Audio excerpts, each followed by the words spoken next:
So you, speaking of Abraham and Jerry and Esther, were part of what I would call spiritual awakening that I had.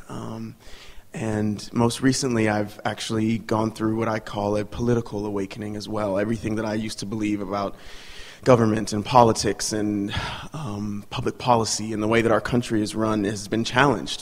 Here's what we believe about it. Would you like to know what we believe about it? Sure. We believe that there are thousands upon thousands of well-meaning people in place that are making the world a better place by their existence in government. We believe that the organizational skills of so many people that are doing their best have put all of you in a place of receiving so much benefit from organization and order that would not be there if they were not in place. We believe that they are doing the best that they have the ability to do from where they are, and that at a maximum they are helping, and at a minimum they are contributing to the contrast that is helping you get clear about what you want. We believe that they are the perpetuators of a government that was always an idea, and that there has never yet been a government in place that is actually demonstrating fully all the dreams that were in place with the Founding Fathers. But we believe that it is much closer now than it has ever been. We believe that your government is not eroding, it is improving, you see. I trust that you are correct.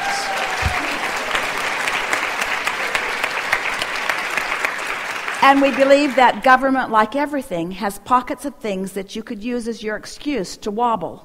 Yeah. That you could use as your excuse to not align with who you really are and what you know, so that you can hold yourself in chronic alignment with the problem instead of aligning with the solution. Okay. How do you align with the solution when government is so powerful? It's by understanding that government isn't powerful.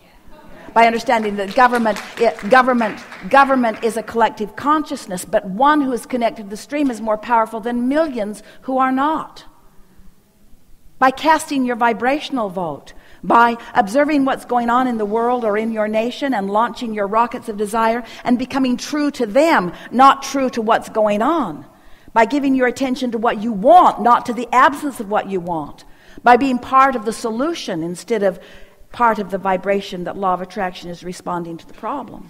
I guess I feel like when it's with myself and the choices that I make, I can control that. I just feel like I can't, by my vibration, at least it feels presently, that there's very little, if anything, that I could do to change or positively impact the policies and war that the government is sending our country on behalf of us and things like that I'm against or not. Yeah. Well, that would be wrong. Okay.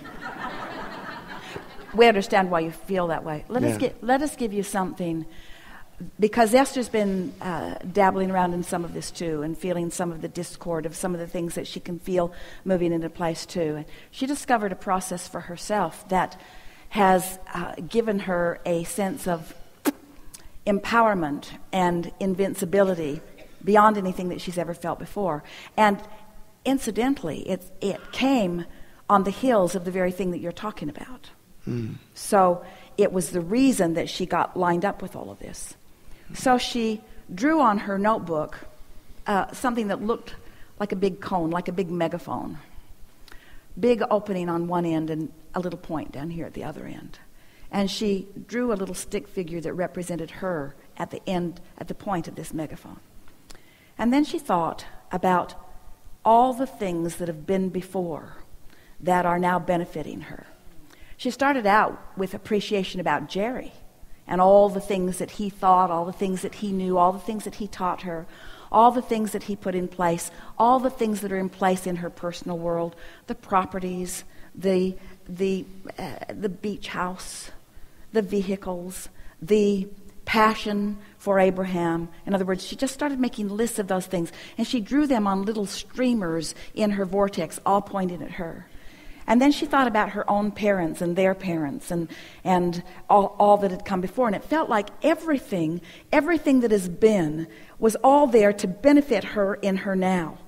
She thought about the founders of the nation. She thought about the armies that had fought. She thought about everything that had gone before, and she thought about how it all benefits her now. She thought about the electricity and about all of the people that figured out how to do that, and about all those linemen that strung the lines, and about all those people that dug the trenches. She thought about all of those that now make it easy for her to just flip a switch and have electricity.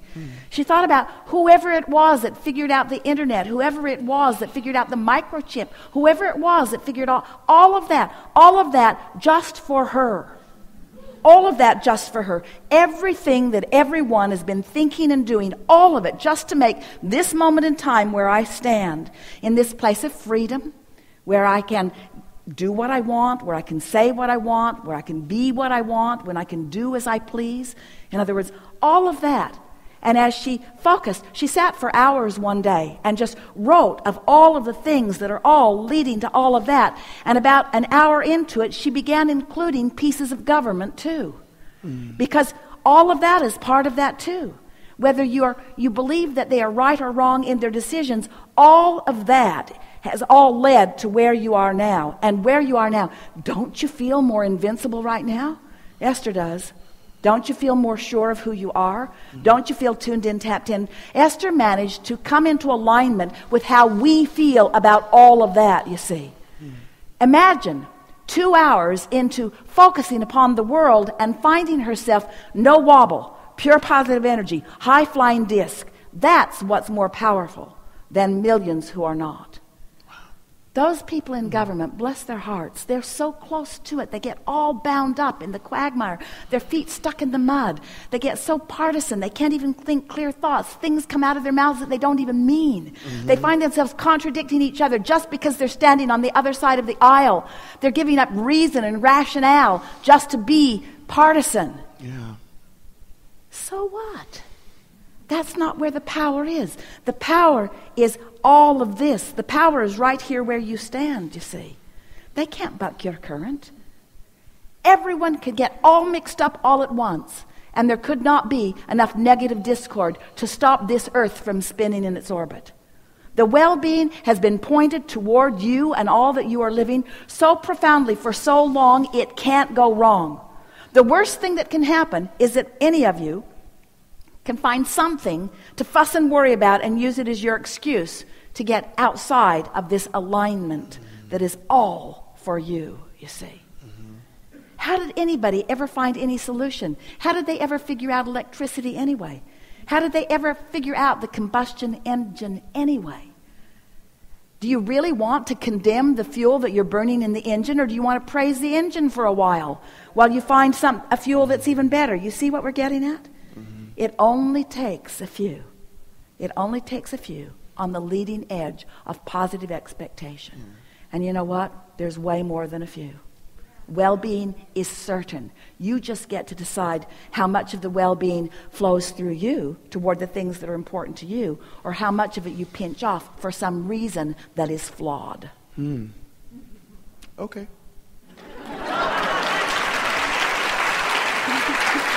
Something more? Thank you.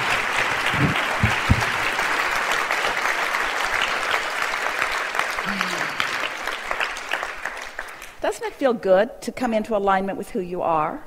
Doesn't it feel good to resonate with the source within you?